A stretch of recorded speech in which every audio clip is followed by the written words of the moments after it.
നോക്കാം വാർത്തകൾ വിശദമായി. കണ്ണനല്ലൂർ സ്റ്റേഷനിൽ വെച്ച് മർദ്ദനമേറ്റെന്ന CPM ലോക്കൽ സെക്രട്ടറിയുടെ പരാതിയിൽ മുഖ്യമന്ത്രി നിയമസഭയിൽ പറഞ്ഞ വാദം തെറ്റ്. സ്റ്റേഷനിൽ ബഹളമുണ്ടാക്കിയതിന് സജീവനെതിരെ കേസുണ്ടെന്നായിരുന്നു അടിയന്തര പ്രമേയത്തിൽ മുഖ്യമന്ത്രിയുടെ മറുപടി. സഭയിൽ മുഖ്യമന്ത്രി പറഞ്ഞ ക്രൈം നമ്പറിലുള്ളത് മറ്റൊരു പ്രതിയാണ്. സജീവനെതിരായ കണ്ണനല്ലൂർ സ്റ്റേഷനിൽ കേസ് രജിസ്റ്റർ ചെയ്തിട്ടില്ല. ജനങ്ങളെ തെറ്റിദ്ധരിപ്പിച്ചതിന് മുഖ്യമന്ത്രി മാപ്പു പറയണമെന്ന് DCC ജനറൽ സെക്രട്ടറി പറഞ്ഞു.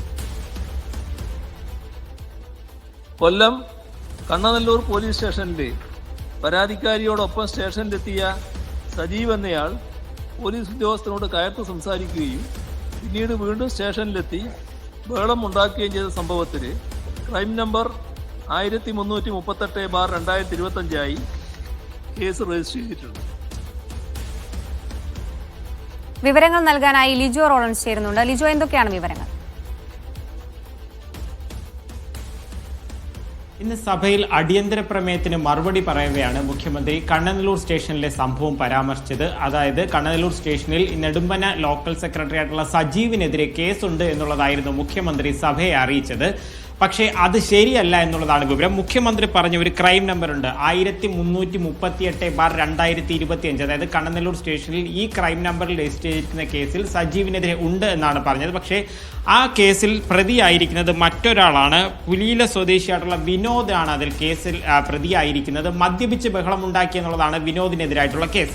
ഈ വിനോദുമായി ബന്ധപ്പെട്ട കുടുംബ പ്രശ്നം ചർച്ച ചെയ്യുന്നതിന് വേണ്ടി, അതായത് മധ്യസ്ഥത ചെയ്യുന്നതിന് വേണ്ടി സ്റ്റേഷനിലേക്ക് എത്തിയിരുന്നു. അത് മാത്രമാണ് സജീവന് ഈ ഒരു FIR നമ്പറിലെ ഈ സംഭവവുമായി ബന്ധപ്പെട്ടുള്ള ഒരു ബന്ധമെന്ന് പറയുന്നത്. സജീവന്റെ പരാതി എന്ന് പറയുന്നത് ഈ വിഷയം പരിഹരിക്കുന്നതിന് വേണ്ടി അവിടെ എത്തുന്ന സമയത്താണ് SHO തന്റെ, അതായത് കോളറിനെ പിടിച്ച് തള്ളി മോശമായി പെരുമാറി ഉപദ്രവിച്ചു എന്നുള്ളതാണ് സജീവൻ സാമൂഹ്യ മാധ്യമങ്ങളിലൂടെ പരാതിയായി തന്നെ ഉന്നയിക്കുകയും ചെയ്തത്. അത് വലിയ രീതിയിൽ CPM-നെ പ്രതിരോധത്തിലാക്കുകയും ചെയ്തിട്ടുണ്ട്. അടിയന്തര പ്രമേയം അവതരിപ്പിക്കുന്ന സമയത്ത് റോജിയൻ ജോൺ MLA പോലും ആ വിഷയം, കണ്ണനല്ലൂരിലെ ആ വിഷയം, ലോക്കൽ സെക്രട്ടറിക്ക് പോലും രക്ഷയില്ല എന്ന് പറഞ്ഞ വിഷയം അവതരിപ്പിക്കുകയും അതിനു മറുപടി പറയുമ്പോഴാണ് തെറ്റായ ഒരു വിവരം നിയമസഭയെ മാത്രമല്ല ജനങ്ങളെയും അറിയിച്ചിട്ടുണ്ടായിരിക്കുന്നത്. എങ്ങനെയാണ് ഈ തെറ്റ് വന്നതെന്നുള്ളതിനെ കുറിച്ച് അറിയില്ല.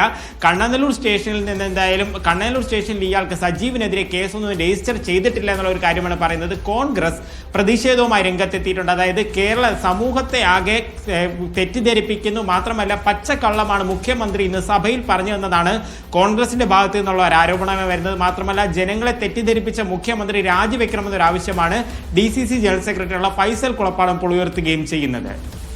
ശരി ലിജോ.